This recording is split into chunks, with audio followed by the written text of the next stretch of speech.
Hello, my little fuzzy bat butts, and welcome to another discussion video. I had recently, I think it was yesterday, no, it was 2 days ago, I did a live chat on Instagram, and some of my viewers asked me some very, very good questions.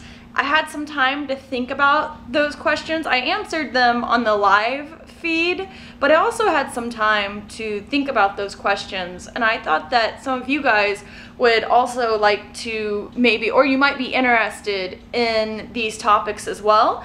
So I thought that I could share them with all of you. If you guys ever want to live chat with me, just follow my Instagram page. I have it linked down below in the description bar. It's really, really fun. I'm working really hard to do live chats every week so we can all hang out and I can get closer to you guys and I can communicate more with everyone.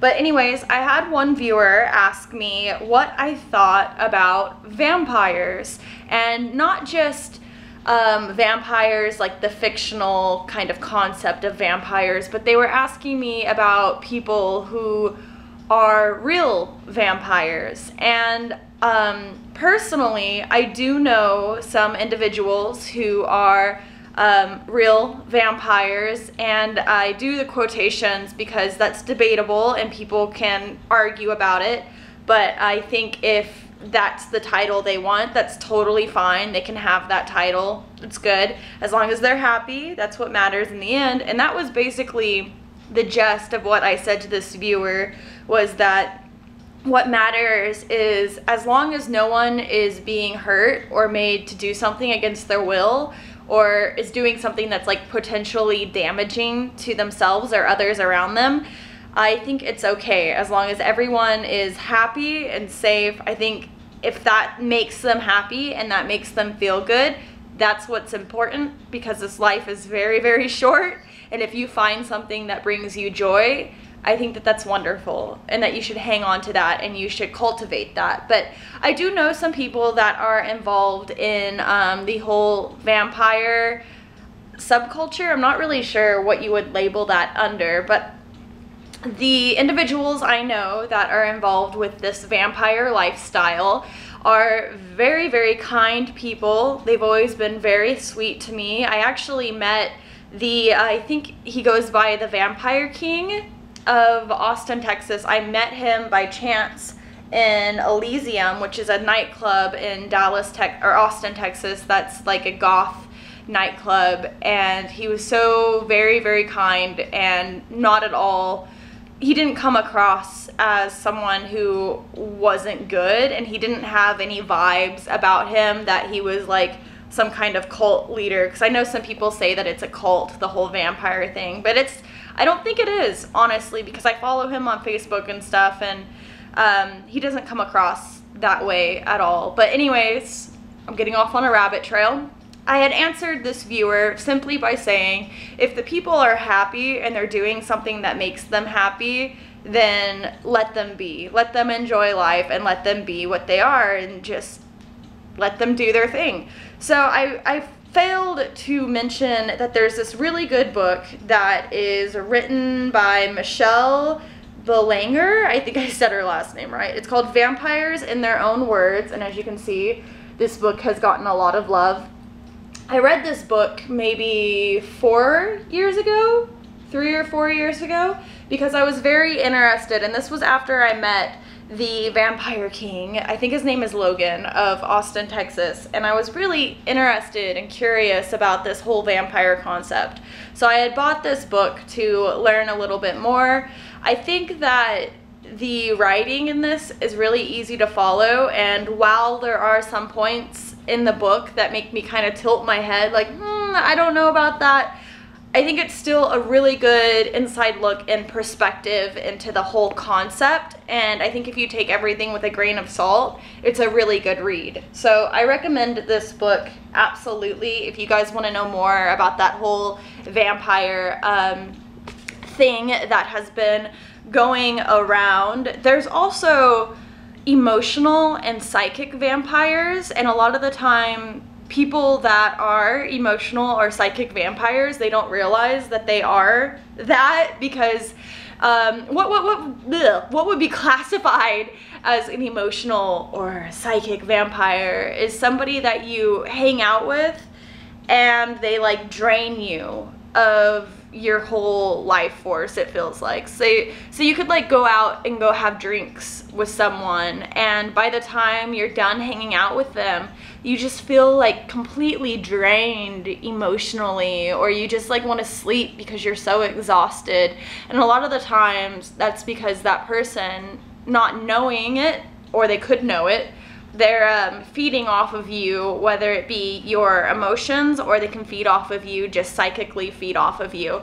There are people that do this just to do it as well to strangers around them. Usually, like universally, that's just frowned upon by most. Usually you should ask someone before you're gonna like psychically feed off of them, but a lot of the times people will do that without asking. And whenever you feel drained after hanging out with someone, whether it be physically or emotionally, usually we would call those people vampires, and we would just classify it according to what that feels like. So those are the two forms of vampires in this realm or this reality that I am aware of. Would just be the vampires who have like a vampire court, and they do like these big vampire gatherings, and I believe they actually drink blood as well, which is it's their prerogative, whatever they want to do. And then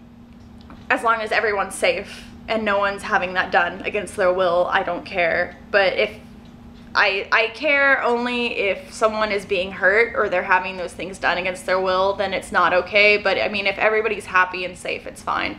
And then there's the other vampires, which are psychic and emotional vampires. So that kind of goes more in depth on that question, because I felt kind of bad during the live feed that I didn't go in very much depth on that. Also, I learned something really, really cool last week on a podcast that I thought you guys would like to know about as well. I really, really love going out to the woods. I get anxiety and panic attacks pretty often. It's not fun, but whenever I get those, I've found that the best way to calm me down or get me realigned for my week is to go out in the woods and meditate. And I've always thought that the woods were very like whimsical and just magical in general. And then I found out this very interesting fact, scientifically proven, it's real fact about trees. And the fact is like they have this secret communication where they talk to each other from under the ground. And whenever I first heard this, I thought, how are they doing it? Is it through the roots, or what's making this happen? And there's actually fungi that is teeny tiny, and it's translucent. It almost looks like little worms, and this fungi is all over underground, and it connects to multiple trees, and the trees use this fungi to send chemicals through to communicate to other trees. And this fungi also will give nutrients to the trees, and the trees will give nutrients back to the fungi. So they have this working together relationship. Also, what was interesting is that the fungi goes through, say like a bear gets a fish in a river and he kills it and he throws it on the forest floor after he's done eating it. The fungi will actually take the fish, it'll go and it'll weave all throughout the fish, and it'll suck all the nutrients out of the fish, and it'll give it to the trees. And scientists have found out that in the tree rings of a tree, a lot of trees are mostly made up of salmon or fish, which blew my mind. I thought that that was crazy. But trees wouldn't be as big as they are, or as mighty as they are, without this fungi. So back to what I was saying about the trees communicating to one another. They send chemicals through the fungi to other trees whenever they have certain messages they need to get across. So if one tree is getting attacked by bugs, or it just has an infestation that's about to kill it, it'll send out chemicals to all the surrounding trees to warn them about these bugs. And the trees will start making sap that doesn't taste good. So when the bugs go to attack the next tree, they'll bite into the tree and they'll be like, oh, that doesn't taste good, and they'll leave the tree alone. But I thought it was super intriguing that the trees send out these warning signals to other trees to try to protect their surrounding trees. Also, whenever a tree is dying and it's about to just like keel over, it'll send its remaining nutrients down into the fungi and it'll disperse to the other trees. So it'll give all of its nutrients that it won't be able to use anymore since it's dying. It'll give it to all the surrounding trees, which I thought was also very interesting. But it was really cool to learn that there's this underground communication thing happening in the forest. It's really whimsical and magical, and I really want to learn more about it. But I'll link the podcast down below in the description bar, so if you guys are interested, you can learn about it as well. I just thought it was really, really cool, and I wanted to share that with you. My last little tidbit of something someone asked me was any advice for anyone who is new to being pagan. My advice to anyone who is new on their pagan path, or they're just kind of starting up on learning about paganism, is to buy as many books as you can about what interests you in the path, and take bits and pieces from each book that resonates with you. So just choose things that really, really stand out to you. Buy a notebook. Just buy any sort of notebook.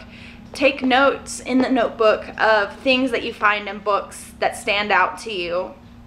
And that's a good way to start learning, and it's a good way to like basically start your book of shadows, because what your book of shadows is it's a notebook of not only notes for things that you learn and you want to be able to go back to and reference, it's also a place that you can jot down different happenings, whether it be in your spell work or it be in dreams that you have, or symbols that you see, or animals that you don't normally see that cross your path. I'm someone who really believes in little symbols that come to you throughout the day. Like the other day, I was driving down the highway and I saw a squirrel run across some telephone wire that was connecting across the street, and I've never seen a squirrel do that before except for in movies and video games. So I got really excited about it, and whenever he was running across the wire, he stopped and looked at my car as I was passing and then continued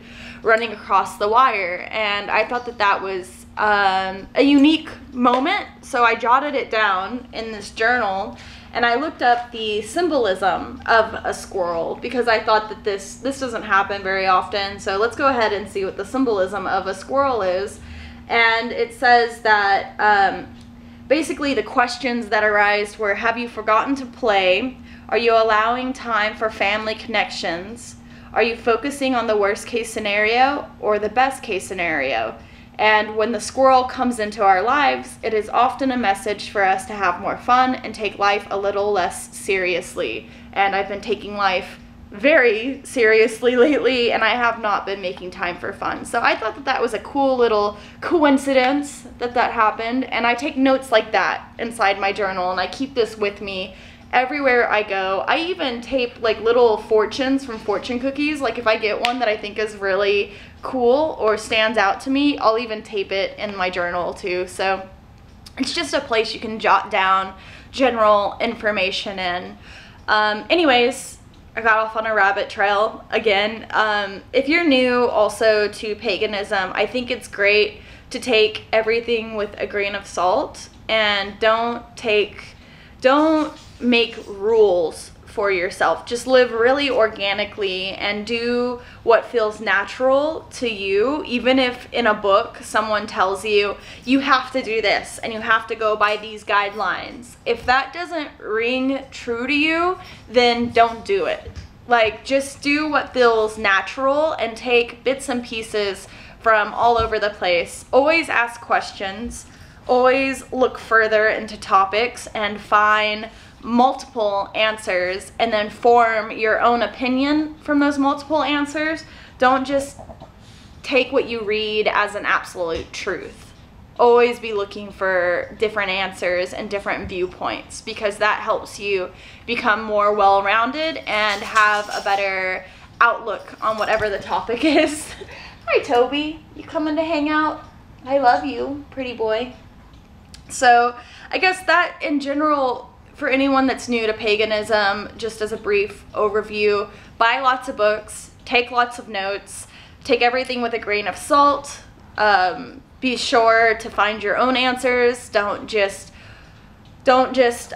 take everyone's word as an absolute truth. Find your own truths. Don't be hard on yourself. Do what feels natural. So I think that those are the most important things for someone who is new to their pagan path.